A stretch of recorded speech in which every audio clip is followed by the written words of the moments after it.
আল্লাহ দিলে কতক্ষণ। দেখেন কি সুন্দর সন্ধ্যার সময় এরকম বৃষ্টি হইতেছে। কার কার এলাকায় এরকম বৃষ্টি হইতেছে সবাই একটু কমেন্ট করবে। আমাদের এলাকা মোটামুটি ভালোই বৃষ্টি। আসসালামু আলাইকুম।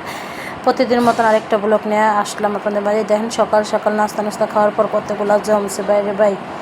এগুলো করতে করতে গরমের ভিতরে মনে হয় বুড়ো হয়ে যেতেছি। সংসারের কাজ আর শেষ হয় না। যাই হোক, এই হাঁডি পাতিলগুলো ধুইয়া সুন্দর করে, যেহেতু আজকে শুক্রবারের দিন, তো এরকম করে হাঁডি পাতিলগুলো ধুয়ে নিলাম। আর এই যে গাছের মায়া তো আমি ছাড়তেই না, বারিন্দা আসলে আমার গাছগুলো দেখতে মন চায়, কিন্তু গাছগুলো তো আমার সব সর্বনাশ করে দিচ্ছে, মরে টরে গেল। তো যাই হোক, আজকে শুক্রবার, তাই ভাবছিলাম একটু গরুর মাংস রান্না করবো। অনেকদিন ধরে প্রায় খাই না, গরম গরম দেখে। তো আজকে একটু মাংস রান্না করতেছি। গত সপ্তাহে এখন মুরগি রান্না করছিলাম, আর এই সপ্তাহে গরুর মাংস রান্না করছি। মাঝখানে মুরগি একদিন রান্না করছিলাম। যাই হোক, এই দেখেন আমি মাংসটা বসায় ছেলের রেডি করে দিলাম। আর আব্বুর সাথে নামাজ পড়তে যাইব, বলছিলাম যাওয়া লাগবো না, যেই গরম পড়ছে টেকা যেতেছে না। ওর আব্বুর কান্দে উঠে রয়েছে, কান্দে উঠে যাইবই নামাজ পড়তে। তো যাই হোক, এই যে বাপ্পার ছেলে নামাজ পড়তে যাইতেছে, সবাই দোয়া করবেন আমার ছেলের জন্য। দেখেন ছেলে আবার সালাম দিতেছিল, এটা আমি ক্যামেরা রাখিয়া দিলাম। তো যাই হোক, এই যে আমার ছেলে নামাজ পড়তে যাইতেছে, আমার ছেলের জন্য সবাই দোয়া করবেন।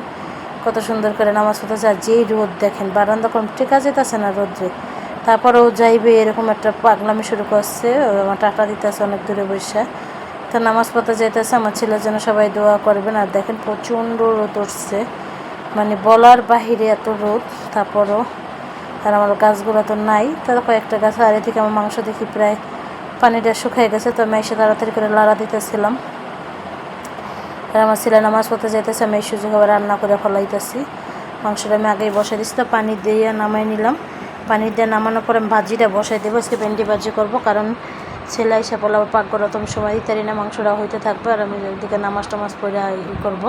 তো এদিকে ভাবলাম ছেলে যেহেতু নামাজ পড়তে গেছে, তো আমি ভাজিটা করে ফেলাই, মাংসটা নামাইয়া পরে মাংস ঝোল দিচ্ছি। তখন আবার পানি দিয়ে রাখছি যে ভাজিটা হোক। ভাজিটা হওয়ার পরে মাংসটা করবো। দেন ভাজিটা হয়ে গেছে, কত সুন্দর একটা কালার আসছে। তো দেখেন আমার ভাজিটা হয়ে গেছে মাশাআল্লাহ, অনেক সুন্দর। পরে মাংসটা যে বসাই দিয়ে আমি এখন গোসল টোসল করতে যাবো গা।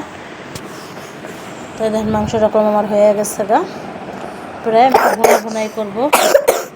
আর এদিকে ছেলে এসে বসছে নামাজ পড়ে। দেখেন ওই যায় পাগলামি, কত চিপস আর জুস আনতে লেগে যায়। আর আমার জন্য নিংটি নিয়ে আসছে, সমোসা নিয়ে আসছে, বলতেছে আম্মু তোমার জন্য কত কিছু নিয়ে আসছি। দেখেন কত কিছু নিয়ে আসছে খাবার। এরকম নিংটি কে কে খাইতে ভালোবাসেন? আমার ছেলে এনে আমার খাওয়াইতেছে, আমার তো ভালোই লাগে এরকম নিংটি খাইতে। কার কার ভালো লাগে সবাই একটু কমেন্ট করবেন। তা যাই হোক, এদিকে ছেলে খাইতেছে। আর এদিকে দুপুরবেলা আমি বলছিলাম নতুন একটা ভিডিওতে যে আমার কোনো ছুটি নেই।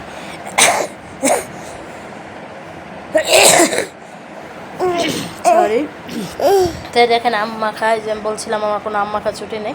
তো এদিকে আম্মা মাখা খাওয়া দুপুরে পরে, দুপুরে ভাত খাওয়ার পরে আবার তরমুজ খাইলাম। তার এদিকে এই যে ঈদের কাপড় চোপড় ধুইয়া টুই আজকে সব পরিষ্কার করে বাজবুজ করলাম আমি আর আমার ছেলে। আর এদিকে আমার ছেলে সন্ধ্যার সময় পড়তে বসলো। অনেকদিন পর মাহাদি হাসান পড়তে বসছে, সহজে মানে ফাঁকিবাজি হয়ে গেছে, পড়তে চায় না। তো এখন আবার আজকে থেকে রেগুলার শুরু করলাম পড়তে বসাটা, কারণ বাচ্চাদের ফাঁকিবাজি দেওয়া যাবে না। যাই পারে আলহামদুলিল্লাহ মোটামুটি। তো এখনও লেখাটা ভালো করে শিখে নাই, শিখাইতেছি, আজকে থেকে শুরু করলাম। তো আমার ছেলের জন্য সবাই দোয়া করবেন, যে পড়তে বসছে মাশাআল্লাহ। তো পড়তে বসছে, একটু পরে আবার দুষ্টামি করে, কেমন করে না করে। তো পড়তেছিল, সব পশু পাখিদের নাম বলতেছিল অনেক সুন্দর করে। তো এগুলো তো নাম পারে সবাই জানেন, আমি একটা ভিডিও দিব ইনশাল্লাহ কীভাবে আমার ছেলের নামগুলো বলে অনেক সুন্দর করে মাশাআল্লাহ সব পশুদের নাম বললো। তাই তো আমার ছেলেকে পরে আবার বিকেলে একটু নাস্তা খাইতেছিলাম, বুট ভুনা করছিলাম।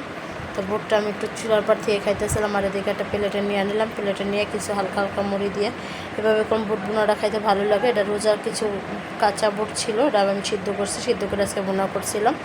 তো এই যে ভুনাটা আজকে খাইতেছিলাম মুড়ি দিয়ে, এরকম করে খাইতে কম ভালোই লাগে। আর আল্লাহর রহমতে দেখেন দেখি সন্ধ্যার সময় একটু বৃষ্টি হইতে আসছে। কার কার এলাকায় বৃষ্টি হয়েছে সবাই একটু কমেন্ট করবেন। দেখেন কত সুন্দর বৃষ্টি হইতে আসছে মাশাআল্লাহ। ছেলেটা ঠান্ডা লাগছে, আমার ছেলে আমার পাশে বসে রয়েছে। তাই দেখেন অনেক সুন্দর বৃষ্টি হইতেছে মাশাআল্লাহ, রহমতের ফোঁটা দিতেছে আল্লাহ।